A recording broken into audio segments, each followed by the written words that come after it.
13 জেলায় মৃদু শৈত্যপ্রবাহ, দাপট থাকবে আরো 4 দিন। পৌষের শীতে নগর জীবনেও ছন্দপতন। ঠান্ডা কাজ করা যায় না। রিকশায় গেলে যে বাতাস লাগে সেই বাতাসটা সহ্য হচ্ছে না। আমরা এখন পর্যন্ত যেটা দেখছি সেটা আগামী 7 তারিখ পর্যন্ত কম বেশি কুয়াশাটা থাকবে। ঘন কুয়াশায় ঢাকা মাওয়া এক্সপ্রেসওয়েতে ঝরলো আরো 4 প্রাণ। আমরা বিনিয়োগ করেছি অপারেশনের দায়িত্ব অবহেলা করার জন্য, যারা করছে তারা আবার দায়ী হন না, দায়ীটা হয়ে যান শুধু চালক। দেখছিলেন প্রধান শিরোনাম। শিরোনামে ছাড়াও থাকছে পাঠ্য বইয়ে জুলাই বিপ্লবের গ্রাফিতি, সম্মান জানাতে বঙ্গবন্ধুর পাশে জিয়াউর রহমান, সঠিক ইতিহাস জানানোর এখনই সময় বলছেন বিশেষজ্ঞ। সহনশীলতার মধ্যে দিয়ে গণতন্ত্রকে চর্চা করে আমরা যদি সবাই এগিয়ে যেতে পারি তাহলে কিন্তু আমরা গণতন্ত্রকে লাভ করতে পারবো। বিরোধে না জড়িয়ে ঐক্যের আহ্বান মির্জা ফখরুলের। দ্রুত সংস্কার আর নির্বাচনের দাবিতে জামাত ও সিপিবির ভিন্ন মত। ছাত্র সংগঠনগুলোর সাথে আলোচনা করেই হবে ডাকসু নির্বাচন, জানালেন ভিসি। নতুন বাংলাদেশে ঢাকা বিশ্ববিদ্যালয় ভর্তি পরীক্ষা শুরু। অবশেষে শীতের সবজিতে বাজারে স্বস্তি, দাম কমায় সন্তুষ্ট ক্রেতারা। মাছ মুরগির দামে ঊর্ধ্বগতি, সরবরাহে ঘাটতির অজুহাত বিক্রেতাদের। সমর্থকদের বাধায় দক্ষিণ কোরিয়ার প্রেসিডেন্টকে গ্রেফতার না করে ফিরল গোয়েন্দারা। সামরিক আইন জারি নিয়ে সেনাপ্রধান অভিযুক্ত। আমরা নিউজ 24 সংবাদের সাথে আছি আমরা দুজন, আমি সারা মেহজাবিন এবং আমি মাহমুদুল হাসান। দেখছিলেন শিরোনাম। এবার বিস্তারিত। তীব্র শীতে কাঁপছে সারা দেশ। 13 জেলায় বইছে মৃদু শৈত্যপ্রবাহ। কনকনে শীতে স্থবির জনজীবন। বেশি ভোগান্তিতে পড়েছেন শ্রমজীবী মানুষ। শুক্রবার সকালে দেশের সর্বনিম্ন তাপমাত্রা রেকর্ড হয়েছে পঞ্চগড়ে 8.3 ডিগ্রি সেলসিয়াস। হাসপাতালে বাড়ছে ঠান্ডাজনিত রোগীর সংখ্যা। সতর্ক থাকার পরামর্শ দিচ্ছেন চিকিৎসকরা। প্রতিনিধিদের পাঠানো তথ্য চিত্রে ডেস্ক রিপোর্ট। দেশ জুড়ে বইছে মৃদু শৈত্যপ্রবাহ। অনেক বেলা পর্যন্ত কুয়াশা মোড়ানো থাকছে চারদিক, দেখা মিলছে না সূর্যের। হিম বাতাসে শীতের তীব্রতায় বিপাকে পড়েছেন শ্রমজীবী, বেশি বিপাকে পড়েছেন নিম্ন আয়ের মানুষ। বাধ্য হয়ে শীত উপেক্ষা করেই কাজের সন্ধানে বের হচ্ছেন তারা। ঝুঁকি নিয়ে সড়ক মহাসড়কে চলাচল করছে যানবাহন। দিনের আলোতে জ্বালাতে হচ্ছে হেডলাইট। উত্তরের জেলা পঞ্চগড়ে শুক্রবার সর্বনিম্ন তাপমাত্রা রেকর্ড হয়েছে 8.3 ডিগ্রি সেলসিয়াস।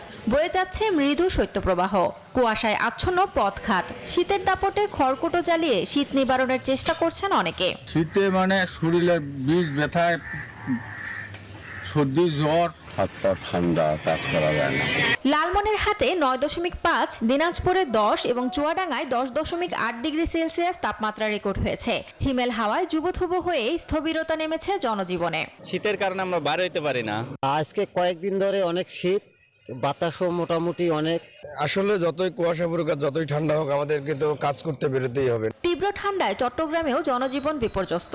ভোরের কুয়াশাচ্ছন্ন সকালে সূর্যের দেখা নেই। হাসপাতালগুলোতে বাড়ছে শীতজনিত রোগের প্রকোপ। সবচেয়ে বেশি আক্রান্ত হচ্ছেন শিশু ও বয়স্করা।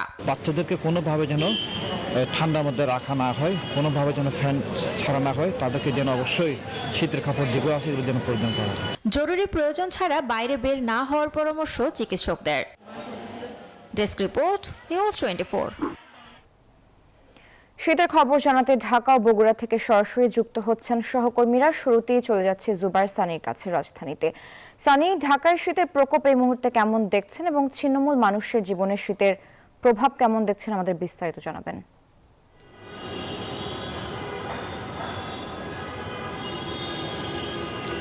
ধন্যবাদ সারা। আমার ঠিক পিছনে দেখতে পাচ্ছেন কুয়াশাচ্ছন্ন ঢাকা, এবং একদিকে যেমন কুয়াশা তেমনি তীব্র বাতাস রয়েছে, এবং সে কারণে কিন্তু যে শীতের তীব্রতা সেটি কিন্তু বেশ অনেকটাই, এবং এই শীতের কারণে কিন্তু যারা রাস্তায় বের হয়েছেন তারা কিন্তু বেশ বিপাকে পড়েছেন। এবং গতকালকেও কিন্তু ঢাকায় শীতের তীব্রতা ছিল 13 থেকে 16 ডিগ্রি সেলসিয়াস, এবং আবহাওয়া দপ্তর যেটি বলছে যে এটি আরও কয়েকদিন থাকবে, সেটি 4 থেকে 5 দিন আরও এ ধরনের আবহাওয়া থাকতে পারে। এবং তারা যেটি বলছেন যে যেহেতু সর্বনিম্ন এবং সর্বোচ্চ তাপমাত্রার ব্যবধান খুবই কম, সে কারণে শীতের তীব্রতা বেশি অনুভূত হচ্ছে। একই সঙ্গে শৈত্যপ্রবাহ রয়েছে, সে কারণে যারা আজকে শুক্রবার অনেকেই আসলে বাসা থেকে বের হননি কর্মজীবী মানুষ, কিন্তু যারা ছিন্নমূল মানুষ রয়েছেন, যারা রাস্তায় বসবাস করছে, তারা কিন্তু বেশ বিপাকে পড়েছেন এবং তারা নানাভাবে যে শীত নিবারণের সেটি তারা চেষ্টা করছেন। আমরা ঢাকায় ঘুরে দেখেছি বিভিন্ন জায়গায়, বিভিন্ন স্থানে কিন্তু আগুন জ্বালিয়ে আসলে শীত যে নিবারণের যে চেষ্টা সেটি করা হচ্ছে। আবহাওয়া দপ্তর যেটি বলছে যে এটি আরও কিন্তু 4 থেকে 5 দিন থাকতে পারে এবং এ কারণে কিন্তু অনেকেই অসুস্থ হচ্ছেন তীব্র শীতের কারণে এবং চিকিৎসা দিতে হচ্ছে। আমরা একটু বগুড়ায় বাবুর সঙ্গে যুক্ত হতে চাই। বাবু, বগুড়ার কি পরিস্থিতি? ঢাকায় তো তীব্র শীত, বগুড়ায় আসলে কি এমন শীতের প্রকোপ রয়েছে কিনা জানাবেন।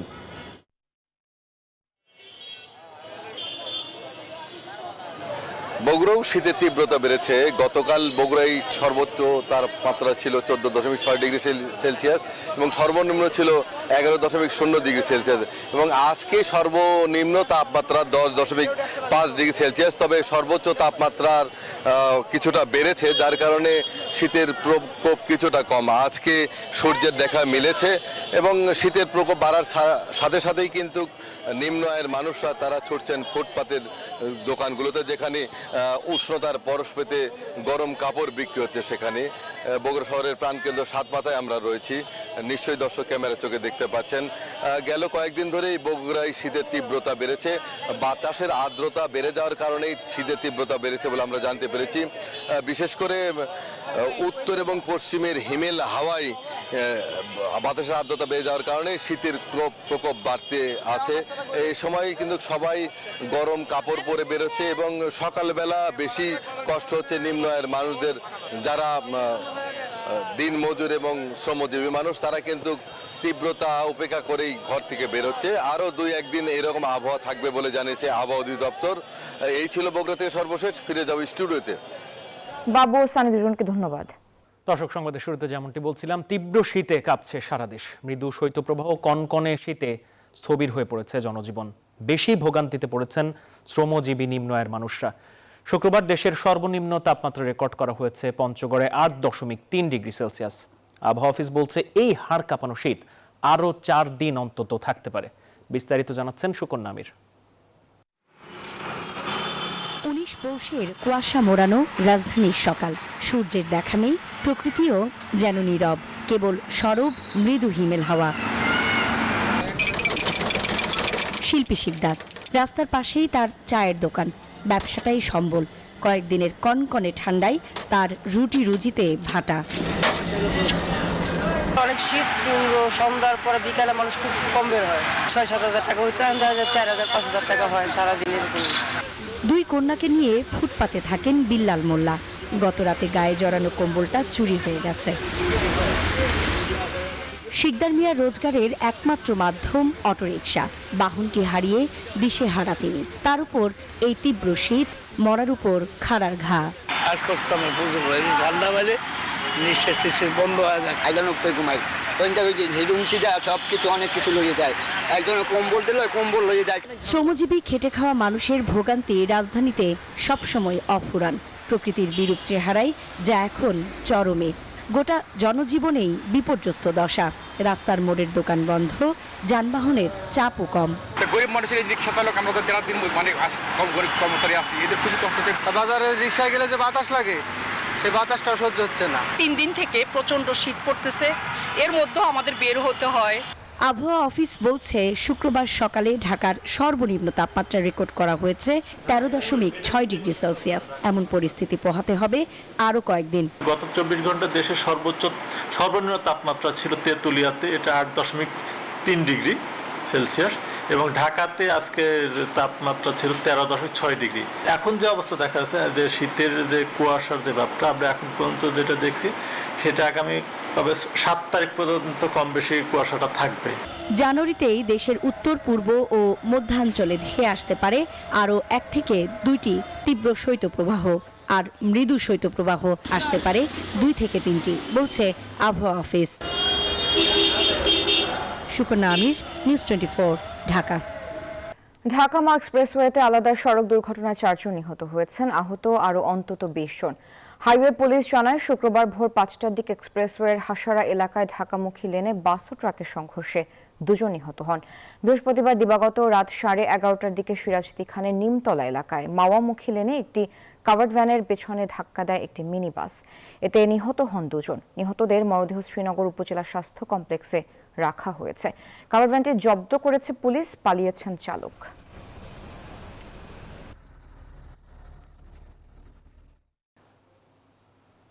ঢাকা মাওয়া এক্সপ্রেসওয়ে যেন মৃত্যুফাঁদ। শুধুমাত্র গত 13 দিনেই অন্তত 17 দুর্ঘটনায় জীবন গেছে 12 জনের। ঘন কুয়াশা আর বেপরোয়া গতিকে দুষলেও এত দুর্ঘটনার সঠিক কারণ অনুসন্ধানে নেওয়া হয়নি কোনো উদ্যোগ। আর মাঝে মধ্যে যেসব অভিযান চলে তা একেবারেই অপ্রতুল। দুর্ঘটনা রোধে চালকদের সতর্ক থাকার বিকল্প দেখছে না বিশেষজ্ঞরা। বিস্তারিত মাসুদা লাবনীর প্রতিবেদনে। দেশের যোগাযোগ ব্যবস্থায় নতুন মাত্রা 55 কিলোমিটারের ঢাকা মাওয়া এক্সপ্রেসওয়ে। কিন্তু আশঙ্কার খবর, দেশের প্রথম এই এক্সপ্রেসওয়ে ক্রমেই হয়ে উঠছে দুর্ঘটনাপ্রবণ।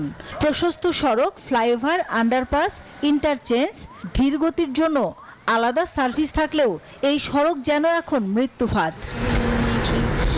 গত 22 ডিসেম্বর ভোরে মুন্সিগঞ্জের 16ঘর থেকে হাসারা পর্যন্ত এলাকায় যাত্রীবাহী বাস, ট্রাক, প্রাইভেট কার, পিকআপ ও কাভার্ড ভ্যান সহ 13টি দুর্ঘটনা ঘটে। কোথাও সড়ক বিভাজনের সঙ্গে ধাক্কা, আবার কোথাও একটি গাড়ির পেছনে ধাক্কা দিয়েছে আরেকটি গাড়ি। পরদিন 23 ডিসেম্বরও ঘটে দুর্ঘটনা। 4 দিন পর 27 ডিসেম্বর ধলেশ্বরী টোল প্লাজায় বেপরোয়া গতির বাস পিষে দেয় প্রাইভেট কার, মোটরসাইকেল ও মাইক্রোবাসকে। এসব দুর্ঘটনায় অন্তত 8 জন নিহত এবং আহত হন অন্তত 30 জন। বেপরোয়া চলে, আর হাইওয়ে রোড যেহেতু, এখানে অনেক সতর্কভাবে চালানো উচিত। সম্প্রতি ঘটে যাওয়া এসব দুর্ঘটনার পরও নেওয়া হয়নি বাড়তি কোনো ব্যবস্থা, যার প্রমাণ শুক্রবার ভোরে পরপর 2 দুর্ঘটনা, যেখানে প্রাণ যায় 4 জনের। এই ঘন কুয়াশা এবং প্রাকৃতিক বিপর্যয়ের কারণে কিন্তু এই দুর্ঘটনাগুলো ঘটছে। দিনের বেলায় কিন্তু এই ঘটনাগুলো তেমন একটা ঘটছে না, কিন্তু দিনের বেলা, রাত্রেবেলায় কিন্তু আমাদের এই বেপরোয়া গাড়ির বিরুদ্ধে কোনো স্পেস নাই, আমাদের গাড়ি থামানোর কোনো সুযোগ নাই। হাইওয়ে পুলিশের তথ্য বলছে, এই সড়কে অনিয়মের কারণে প্রতিদিন গড়ে অন্তত 4টি করে মামলা হয়। তবে দুর্ঘটনায় শুধু মৃত্যু হলেই মামলা হয় থানায়। 50 জনের মৃত্যুতে 2024 সালে মামলা হয়েছে 40টি। সরকারি হিসাবে এই এক্সপ্রেসওয়েতে 2022 সালের জুন থেকে এ পর্যন্ত 990 দুর্ঘটনায় অকালে প্রাণ হারিয়েছেন 140 জন। ডেফিনেটলি উপরে যারা নিয়ন্ত্রণ করছেন তাদের কারিগরি জ্ঞানটা নাই, পেশাদারিত্ব নাই, এবং অ্যাকাউন্টেবিলিটিও, তাদের জবাবদিহিতা যেটা সেটাও নাই। যেই কারণে এই বিশৃঙ্খলা। আমার মনে একটা সুবর্ণ সুযোগ এসেছে এই প্রশ্নগুলি জিজ্ঞাসা করা সরাসরি। এই বিশেষজ্ঞ বলছেন, দুর্ঘটনা রোধে দায়িত্বশীলদের পাশাপাশি চালকদের সচেতন ও সতর্ক থাকার কোনো বিকল্প নেই। মাসুদা লাবনী, নিউজ 24, ঢাকা। ছাত্র জনতার আন্দোলনের হাওয়ায় বদলে গেছে পাঠ্যপুস্তকও। শেখ হাসিনার বাণী বাদ দিয়ে সেখানে জায়গা করেছে জুলাই বিপ্লবের গ্রাফিতি। পরিমার্জিত বইয়ে শেখ মুজিবের ছবির পাশে যুক্ত করা হয়েছে জিয়াউর রহমানের ছবি। শিক্ষাবিদ ও গবেষকরা বলছেন, রাজনৈতিক উদ্দেশ্যে ব্যক্তিকেন্দ্রিক ইতিহাস চর্চা থেকে বেরিয়ে সঠিক ইতিহাস উপস্থাপনের এখনই সুযোগ। সজল দাসের প্রতিবেদন। নতুন বছরে শিক্ষার্থীদের হাতে নতুন বই। যদিও পাঠ্যপুস্তক সংশোধন ও পরিমার্জন, রিটেন্ডার সহ নানা কারণে বছরের শুরুতেই শিক্ষার্থীদের হাতে সব বই পৌঁছাতে ব্যর্থ এনসিটিবি। পরিবর্তিত পরিস্থিতিতে আবারও চালু হলো 2012 সালের শিক্ষাক্রম। সেই অনুযায়ী বিভিন্ন ক্লাসে বেড়েছে বইয়ের সংখ্যা, ফিরেছে বিভাগ বিভাজন ও পরীক্ষা পদ্ধতিও। এবছর পাঠ্য বইয়েও এসেছে বেশ কিছু সংযোজন ও পরিমার্জন। এনসিটিবি বলছে 41 জন বিশেষজ্ঞ কাজ করেছেন 441টি পাঠ্য বই পরিমার্জনে। বড় পরিবর্তন এসেছে বাংলা এবং বাংলাদেশ ও বিশ্ব পরিচয় বইয়ে। নতুন শিক্ষাবর্ষে 3য় শ্রেণীর বাংলাদেশ ও বিশ্ব পরিচয় বইয়ে আমাদের 4 নেতা নামে নতুন একটি অধ্যায় যুক্ত করা হয়েছে। বাদ পড়েছে আমাদের জাতির পিতা অধ্যায়টি। স্বাধীনতার ঘোষণার বিষয়টিও নতুনভাবে রাখা হয়েছে পাঠ্য বইয়ে। 5ম শ্রেণীর বইয়ে একই অধ্যায়ের পাকিস্তানি বাহিনীর গণহত্যা শীর্ষক প্রবন্ধে স্বাধীনতা ঘোষণার প্রেক্ষাপটেও এসেছে পরিবর্তন। চতুর্থ শ্রেণীর বাংলাদেশ ও বিশ্ব পরিচয় বইয়ে পাশাপাশি রাখা হয়েছে শেখ মুজিব ও জিয়াউর রহমানের ছবি। পাঠ্য বইয়ে এবার যুক্ত হয়েছে ছাত্র জনতার অভ্যুত্থানের গ্রাফিতিও। প্রথম ও তৃতীয় শ্রেণীর পাঠ্য বইয়ের পেছনের প্রচ্ছদে থাকা শেখ হাসিনার ছবি ও উদ্ধৃতি বাদ দিয়ে যুক্ত হয়েছে মনীষীদের চিরন্তন বাণী। তিনি 7ই মার্চের ভাষণ দিয়েছেন, জাতিকে মুক্তিযুদ্ধের জন্য প্রস্তুত করেছেন। এগুলো তো ইতিহাসের অংশ, এগুলো তো অবশ্যই বইতে আছে, এগুলোকে খাটো করে দেখার কোনো সুযোগ নাই। অন্যদিকে অন্য যারা অবদান রেখেছেন তাদেরকে বাদ দিয়ে শুধু শেখ মুজিবুর রহমান বঙ্গবন্ধুকে আমরা শুধু একমাত্র বলে গণ্য করব কেন? এসব পরিবর্তন ইতিবাচকভাবেই দেখছেন শিক্ষাবিদ ও গবেষকরা। যদিও ব্যক্তি মহিমার ইতিহাস বাদ দিয়ে সঠিক তথ্য শিক্ষার্থীদের জানাতে ভবিষ্যতে আরো গ্রহণযোগ্য সংশোধন ও পরিমার্জনের পরামর্শ এই শিক্ষাবিদের। নতুন পরিস্থিতিতে আমাদের সামনে যে সুযোগ এসেছে, সেই সুযোগে আমরা দেখতে পাচ্ছি যে একজনের সাথে আরো অন্যদের যাদের অবদানগুলো আছে সেই অবদানগুলো উপস্থাপনের চেষ্টা করা হয়েছে। কোনো ধরনের রাজনৈতিক নির্দেশনা ছাড়া একেবারে পেশাদার ইতিহাসবিদদের দ্বারা একটা নির্মোহ ইতিহাস আমাদের কারিকুলামে যুক্ত হওয়া উচিত। এবছর মোট 41 কোটি বইয়ের মাত্র 6 কোটি বছরের প্রথম দিনে পৌঁছেছে শিক্ষার্থীদের হাতে। জানুয়ারিতেই বাকি বই শিক্ষার্থীদের হাতে তুলে দিতে চায় এনসিটিবি। যদিও মার্চের আগে এই কর্মযজ্ঞ শেষ করা কঠিন হবে বলে মত মুদ্রণ শিল্প সংশ্লিষ্টদের। সজল দাস, নিউজ 24, ঢাকা। পরস্পর বিরোধে না জড়িয়ে ঐক্যের মাধ্যমে গণতান্ত্রিক ও শান্তিময় বাংলাদেশ গড়ার আহ্বান জানিয়েছেন বিএনপি মহাসচিব মির্জা ফখরুল ইসলাম আলমগীর। শুক্রবার দুপুরে দিনাজপুরে এক অনুষ্ঠানে আহ্বান জানিয়ে তিনি বলেন, অতীতে ঐক্য গড়তে ব্যর্থতার কারণে দেশ বারবার সংকটে পড়েছে। বলেন, আওয়ামী লীগ গত 15 বছরে $280 বিলিয়ন বিদেশে পাচার করে দেশের অর্থনীতিকে ধ্বংস করেছে।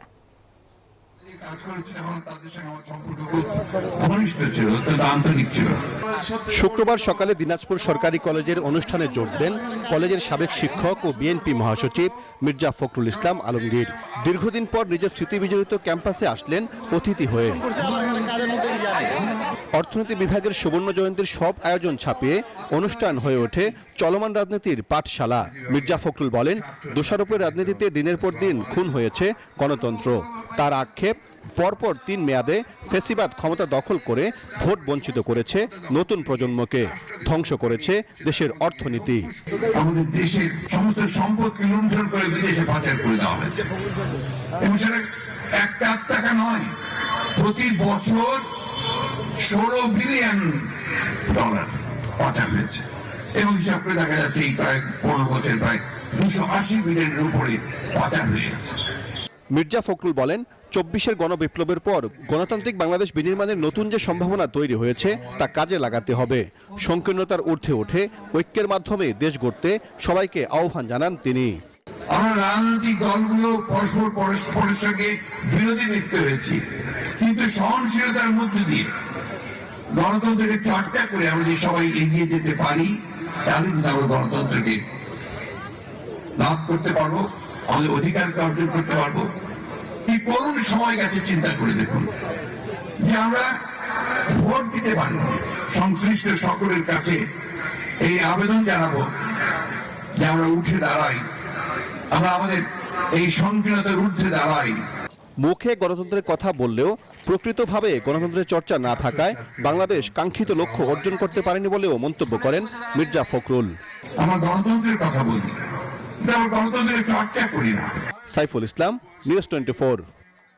বৈষম্যহীন সমাজ করতে দ্রুত সংস্কার শেষে নির্বাচন দেওয়ার আহ্বান জানিয়েছেন জামায়াতের আমির ডাক্তার শফিকুর রহমান। শুক্রবার দুপুরে নাটোরে নবাব সিরাজউদ্দৌলা সরকারি কলেজ মাঠে জেলা জামায়াতের কর্মী সম্মেলনে বক্তব্য রাখেন তিনি। বিভিন্ন দলের দেশপ্রেমিক নেতাকর্মীদের ওপর নির্যাতন চালিয়েছে আওয়ামী লীগ। বলেন, চাঁদাবাজি সন্ত্রাসীদের বিরুদ্ধে আন্দোলনকারী যুবকদের হাতকে দেশ গড়ার হাতে পরিণত করা হবে।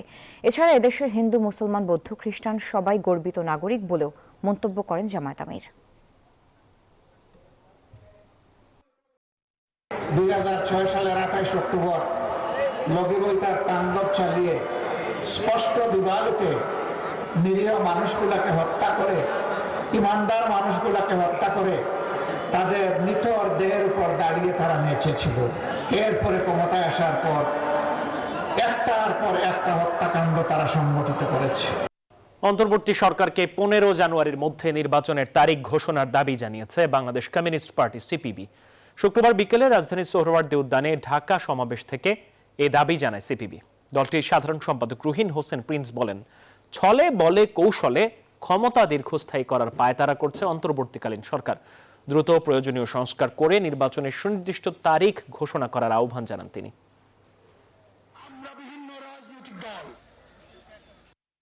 সংলাপ 1 সেপ্টেম্বর থেকে বলছিল, কিন্তু এখনো সংলাপ করে নাই।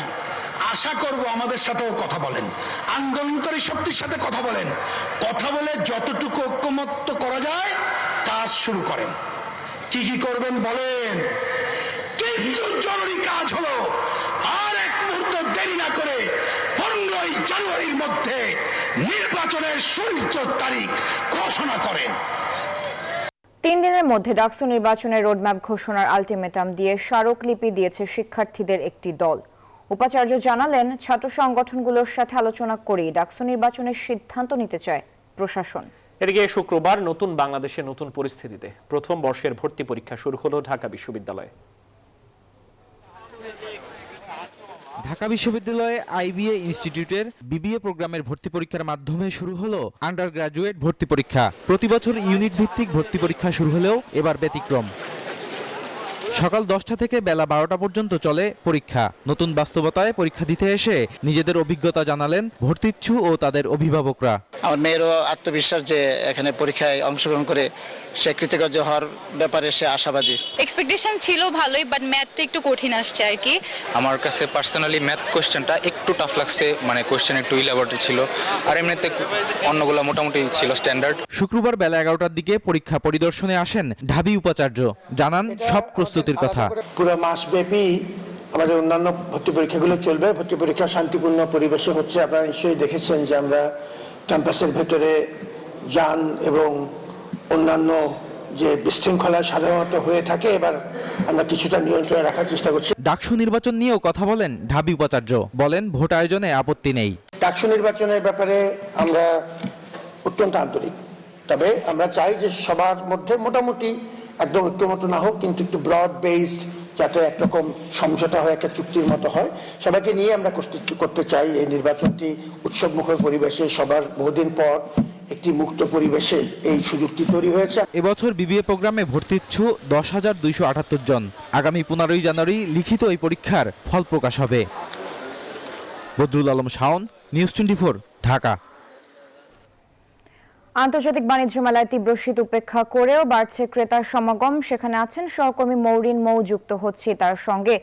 মৌ, এর আগে আপনার সঙ্গে থেকে যখন যুক্ত হয়েছি তখন আপনি দেখিয়েছিলেন যে শীত উপেক্ষা করে মোটামুটি আজ ছুটির দিনে বাণিজ্য মেলায় বেশ লোক সমাগম রয়েছে। তো ক্রেতা দর্শনার্থী বিক্রেতারা কি বলছেন আমাদের জানাবেন।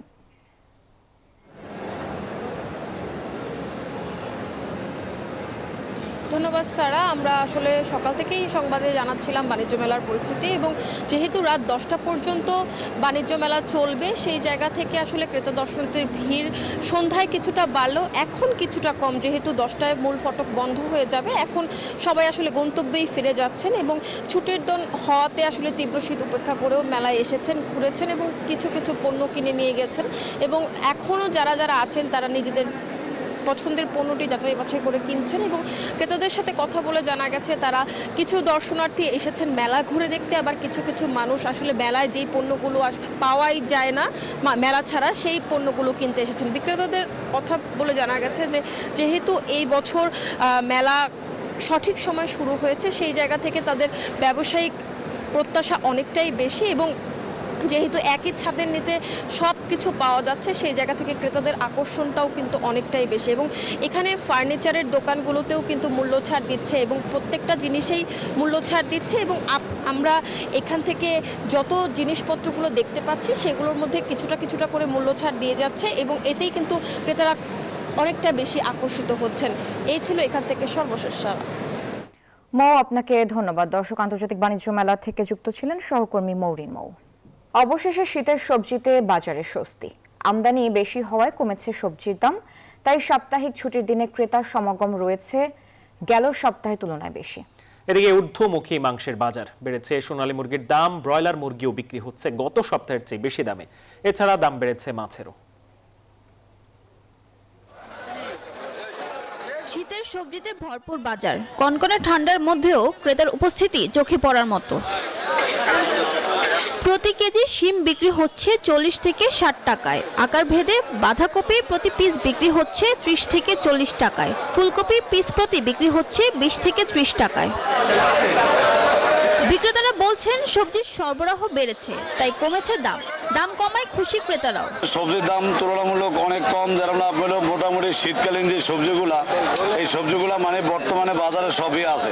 আরো কমবে দাম, দোয়া করেন বৃষ্টি বাদল যদি না হয় মানুষ প্রচুর মতো তৃপ্তি মতো তারা খেতে পারবে। বাজারে এসে মোটামুটি আজকে খুশি ভালো লাগতেছে যে প্রত্যেকটা সবজির দামই কমছে আগের থেকে।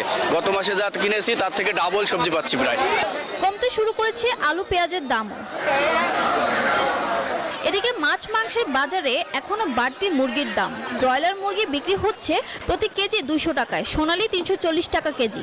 ব্রয়লার 200 টাকা, আগের থেকে কেজিতে 20 টাকা বাড়ছে। বেচা কিনা ইনশাল্লাহ ভালো আছে।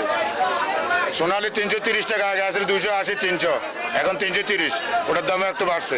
সবজি নাগালের মধ্যে আছে, কিন্তু সবজি ছাড়া আর অন্য কোনো জিনিসের দাম তো কমে নাই। মাছ মাংস তো নাগালের বাইরে। মাছ মাংসের দাম কমে নাই, মাছের দাম বেশি। মাছেরও দাম বাড়তি। রুই বিক্রি হচ্ছে 600 টাকা কেজি, চিংড়ি কেজি 900 টাকা। নাগালের বাইরে বিভিন্ন সামুদ্রিক মাছের দাম। ফারজানা রিয়া, নিউজ 24, ঢাকা। আন্তর্জাতিক প্রসঙ্গ। দক্ষিণ কোরিয়ার অভিশংসিত প্রেসিডেন্ট ইউন সুক ইয়োলকে গ্রেপ্তারের চেষ্টা করেও পারেনি দেশটির পুলিশ। সামরিক বাহিনী ও ইউনের নিরাপত্তা কর্মীরা মানব প্রাচীর তৈরি করে এবং রাস্তায় গাড়ি রেখে পুলিশকে আটকে দেয়। এদিকে দক্ষিণ কোরিয়ায় সামরিক আইন জারির ঘটনায় দেশটির 2 সামরিক কমান্ডারকে অভিযুক্ত করেছেন প্রসিকিউটররা। গেল মাসে দক্ষিণ কোরিয়ার সামরিক আইন জারির ব্যর্থ প্রচেষ্টার ঘটনায় শুক্রবার সকালে ইয়নকে গ্রেপ্তার করতে প্রেসিডেন্টের বাসভবন কমপ্লেক্সে যান দেশটির দুর্নীতি তদন্ত কার্যালয়ের কর্মকর্তারা। তাদের সাথে ছিল পুলিশ। তবে সামরিক বাহিনী এবং ইউএনের নিরাপত্তা কর্মীরা একত্রে মানব প্রাচীর তৈরি করে এবং রাস্তায় গাড়ি রেখে পুলিশকে আটকে দেয়। এমনকি গ্রেপ্তারের খবর শুনে শুক্রবার বাসভবনের বাইরে প্রেসিডেন্টের শত শত সমর্থক বিক্ষোভ শুরু করে। কয়েক ঘন্টার নাটকীয়তার পর এই প্রচেষ্টা থেকে সরে আসে পুলিশ। গেল 14 ডিসেম্বর সামরিক আইন জারির জেরে প্রেসিডেন্ট ইউএন পার্লামেন্টে অভিশংসিত হন। এরপর গেল 31 ডিসেম্বর ইউএনের বিরুদ্ধে গ্রেপ্তারি পরোয়ানা জারি করেন দেশটির আদালত। এদিকে দক্ষিণ কোরিয়ার সামরিক আইন জারির ঘটনায় দেশটির 2 সামরিক কমান্ডারকে অভিযুক্ত করেছে প্রসিকিউটররা। ইউনের বিরুদ্ধে অভিযোগ তিনি ডিসেম্বরের শুরুতে সামরিক আইন জারির মাধ্যমে ক্ষমতার অপব্যবহার করেছেন এবং বিদ্রোহীদের উস্কে দিয়েছেন। মাসুদ রানা, নিউজ 24।